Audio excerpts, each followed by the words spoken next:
ಅಬ್ಬಾ, ಬೆಳಗ್ಗೆಯಿಂದ ಓಡಾಡಿ ಫುಲ್ ಸುಸ್ತಾಗಿದೆ. ಇದೊಂದು ಒಳ್ಳೆ ಉಯ್ಯಾಲೆ ಸಿಕ್ತು, ಆರಾಮಾಗಿ ಕೂತಿದ್ದೀನಿ.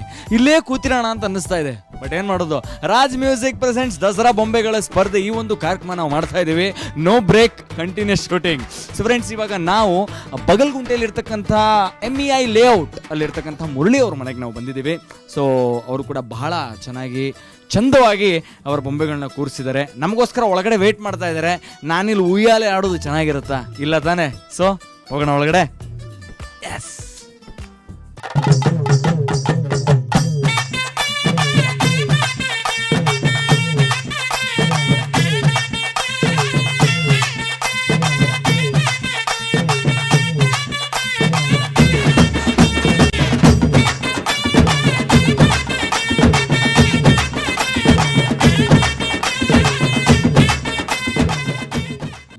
ಹೇಗೆ ಇದರದ ಅರೇಂಜ್ಮೆಂಟ್ ಸ್ವಲ್ಪ ಎಕ್ಸ್ಪ್ಲೇನ್ ಮಾಡಿ.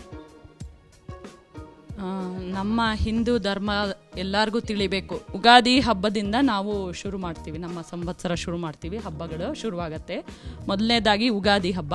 ಉಗಾದಿ ಅಂದರೆ ನಾವು ಪಂಚಾಂಗ ಶ್ರವಣ, ಪಂಚಾಂಗವನ್ನು ಇಟ್ಟು ಅದನ್ನು ಪೂಜೆ ಮಾಡಿ ಬೇವು ಬೆಲ್ಲವನ್ನು ಎಲ್ರಿಗೂ ಕೊಡ್ತೀವಿ. ಆಮೇಲೆ ಬರುವಂಥದ್ದು ಶ್ರೀರಾಮನವಮಿ.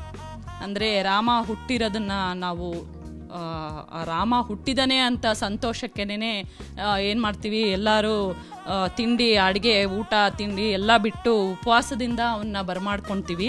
ಆದ್ದರಿಂದ ನಾವು ಅವತ್ತು ಏನು ಮಾಡ್ತೀವಿ, ಪಾನಕ, ಕೋಸಂಬರಿ, ರವೆ ಉಂಡೆ ಮತ್ತು ಕೋಸಂಬರಿ, ಅದ್ರ ಮೂಲಕನೇ ನಾವು ಹೊಟ್ಟೆ ತುಂಬಿಸ್ಕೊಂಡು ರಾಮನಾಮ ಹಾಡ್ತಾ ಕಾಲ ಕಳಿತೀವಿ. ನೆಕ್ಸ್ಟ್ ಬರೋದು ಅಕ್ಷಯ ತೃತೀಯ. ಅಕ್ಷಯ ತೃತೀಯ ಅಂದರೆ ಎಲ್ರಿಗೂ ಗೊತ್ತು. ಅಕ್ಷಯ ಕುಬೇರನ್ನ ನಾವು ಪೂಜಿಸ್ತೀವಿ ಅವತ್ತು. ಯಾತಕ್ಕೆ ಅಂದರೆ ನಮ್ಮ ಮನೆಯಲ್ಲಿ ಲಕ್ಷ್ಮಿ ಸ್ಥಿರವಾಗಿರಲಿ, ಅಭಿವೃದ್ಧಿ ಆಗಲಿ ಅಂತ ನಾವು ಅಕ್ಷಯ ತೃತೀಯ ಹಬ್ಬವನ್ನು ಮಾಡ್ತೀವಿ. ಅದಾದ ನಂತರ ಭೀಮನ ಅಮಾವಾಸ್ಯೆ ಅಂದರೆ ಗಂಡನ ಪೂಜೆ ಅಂತ. ಮಂಗಳಗೌರಿ ವ್ರತ, ಶ್ರಾವಣ ಮಾಸದಲ್ಲಿ ಬರುವಂಥದ್ದು ಮಂಗಳಗೌರಿ ವ್ರತ. ಮಂಗಳಗೌರಿ ವ್ರತ ಅಂದರೆ ಇದು ಮದುವೆಯಾದ ಹೊಸದರಲ್ಲಿ 4 ಮಂಗಳವಾರ ಪೂಜೆ ಮಾಡಿಸ್ತೀವಿ. 5 ವರ್ಷ ಈ ಮದುವೆ ಆದ ಹೊಸ ವಧು ಏನಿರ್ತಾಳೆ ಅವಳು ಹೊಸದಾಗಿ ಹೋದ ಮನೇಲಿ 5 ವರ್ಷ ಇದನ್ನ ಪೂಜೆ ಮಾಡಬೇಕು. ಇದು ದೀರ್ಘ ಸುಮಂಗಲಾವಧಿ ಅಂದ್ರೆ. ಆಮೇಲೆ ಏನು ಮಾಡ್ತೀವಿ, ಅದರೊಳಗೆ 16 ತಂಬಿಟ್ಟಿನ ದೀಪ ಮಾಡಿ ಆರತಿ ಬೆಳಗ್ತೀವಿ ಅದು ದೇವರಿಗೆ. ಅದಾದ ನಂತರ ನಾಗರ ಪಂಚಮಿ ಅಂದರೆ ಅಣ್ಣ ತಂಗಿ ಹಬ್ಬ. ಅವಾಗ ಅಣ್ಣ ತಮ್ಮ ಯಾರಿರ್ತಾರೋ ಅವರು ಬೆನ್ ತೊಳೆಯೋದು ಅಂತ, ಅಂದರೆ ಅವರಿಗೆ ಪೂಜೆ ಮಾಡ್ತೀವಿ ನಾವು, ಅಣ್ಣ ತಂಗಿ ಹಬ್ಬ. ಶ್ರಾವಣ ಮಾಸದಲ್ಲಿ ಶ್ರಾವಣ ಶುಕ್ರವಾರ ವರಮಹಾಲಕ್ಷ್ಮಿ ವ್ರತ. ಎಲ್ಲರೂ ವಿಜೃಂಭಣೆಯಿಂದ ಪೂಜೆ ಮಾಡುವಂಥದ್ದು. ಲಕ್ಷ್ಮೀನ ಬರಮಾಡ್ಕೊತಾರೆ. ಎಲ್ಲರ ಮನೆಯಲ್ಲೂ ಸ್ಥಿರವಾಗಿ ಲಕ್ಷ್ಮೀ ನೆಲೆಸಲಿ ಅಂದ್ಬಿಟ್ಟು ಉಪಕರ್ಮ. ಇದರಲ್ಲಿ ಋಗ್ವೇದ ಉಪಕರ್ಮ ಮತ್ತು ಯಜುರ್ ಉಪಕರ್ಮ 2 ಉಪಕರ್ಮಗಳಿದೆ. ಸೊ ಇದು ಉಪಕರ್ಮದಲ್ಲಿ ಏನಂದರೆ ನಮ್ಮಲ್ಲಿ ಜನಿವಾರವನ್ನು ಬದಲಾಯಿಸ್ತಾರೆ. ಅದಾದ ನಂತರ ಬರುವುದು ಕೃಷ್ಣಾಷ್ಟಮಿ, ಕೃಷ್ಣನ ಪೂಜೆ.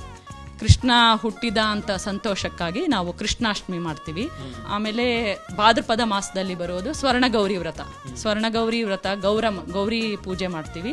ಗಣೇಶನ ಪೂಜೆ, ವರಸಿದ್ಧಿ ವಿನಾಯಕ ವ್ರತ. ಅದಾದ ನಂತರ ಬರುವುದು ಅನಂತ ಪದ್ಮನಾಭ ವ್ರತ, ಅಂದರೆ ನಾರಾಯಣನ ಪೂಜೆ ಮಾಡ್ತೀವಿ ಅವತ್ತು. ಆಮೇಲೆ ದೀಪಾವಳಿ.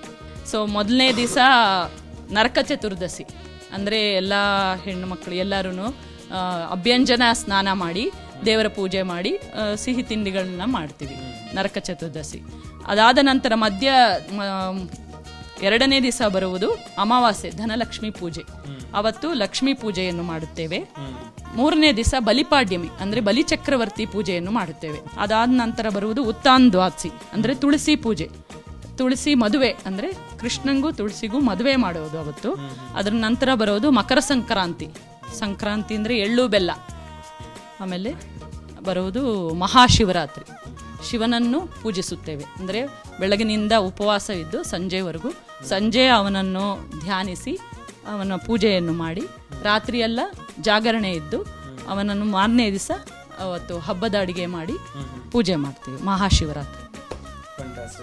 ಇದರ ಮಧ್ಯೆ ಬರುವುದು ಯಾವುದು, ಈ ದೀಪಾವಳಿಗೂ ಮತ್ತೆ ಅನಂತ ಪದ್ಮನಾಭಕ್ಕೆ ವ್ರತದ ಮಧ್ಯೆ ಬರುವುದು ಈ ನವರಾತ್ರಿ ಹಬ್ಬ. ನವರಾತ್ರಿ ಹಬ್ಬ ಅಂದ್ರೆ ಆಗ್ಲೇ ನನ್ನ ಸಹೋದರಿ ತಿಳಿಸಿದಂತೆ 9 ದಿವಸಗಳು ನವದೇವಿಯರನ್ನು ಸ್ಥಾಪಿಸಿ ಪೂಜೆ ಮಾಡ್ತೀವಿ. ಇಡೀ ಹಬ್ಬದ ಒಂದು ಟೋಟಲ್ ಹಿಸ್ಟ್ರಿ, ಒಂದು ಎನ್ಸೈಕ್ಲೋಪೀಡಿಯಾ ಇಲ್ಲೇ ಇದೆ ಅಂತ ಹೇಳಬೇಕು. ಸೊ ಪುಷ್ಪ ಅವರೇ, ನಿಮ್ಮ ಫ್ಯಾಮಿಲಿ ಅವ್ರನ್ನ ಮೀಟ್ ಮಾಡಿ ಬಹಳ ಖುಷಿ ಆಯಿತು. ನೀವು ಇಟ್ಟಿರ್ತಕ್ಕಂಥ ಬೊಂಬೆಗಳನ್ನ ನೋಡಿ ಅದರ ಬಗ್ಗೆ ಕೇಳಿ ನಿಜವಾಗ್ಲೂ ಬಹಳ ಖುಷಿ ಆಯಿತು. ಸೊ ಪುಷ್ಪ, ಮುರಳಿ ಸರ್, ಹರ್ಷಿತಾ, ಇವಾಗ ರಕ್ಷಾ ಅವರು ರೂಮಿಂದ ಆಚೆ ಬಂದಿದ್ದಾರೆ.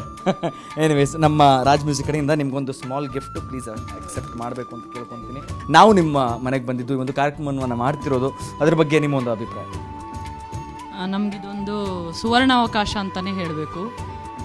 ನಮಗೆ ಇದೆಲ್ಲ ಏನು ಗೊತ್ತಿರಲಿಲ್ಲ, ಅಂದರೆ ಟಿ ವಿಗೆ ಇದು ಮಾಡೋದು ಎಲ್ಲ. ನೀವು ಬಂದು ನಮ್ಮ ಮನೇಲಿ ಶೂಟ್ ಮಾಡಿ ಎಲ್ಲ ಇದನ್ನೆಲ್ಲ ತೋರ್ಪಡ್ತಾ ಇರೋದು ನಮ್ಗೆ ತುಂಬ ಖುಷಿ ಆಗ್ತಿದೆ. ನಮಗಿದ ಅವಕಾಶ ಸಿಕ್ಕಿದ್ದಕ್ಕೆ ತುಂಬ ಧನ್ಯವಾದಗಳನ್ನ ಅರ್ಪಿಸ್ತಿದ್ದೀವಿ. ದಸರಾ ಹಬ್ಬದ ಶುಭಾಶಯಗಳು.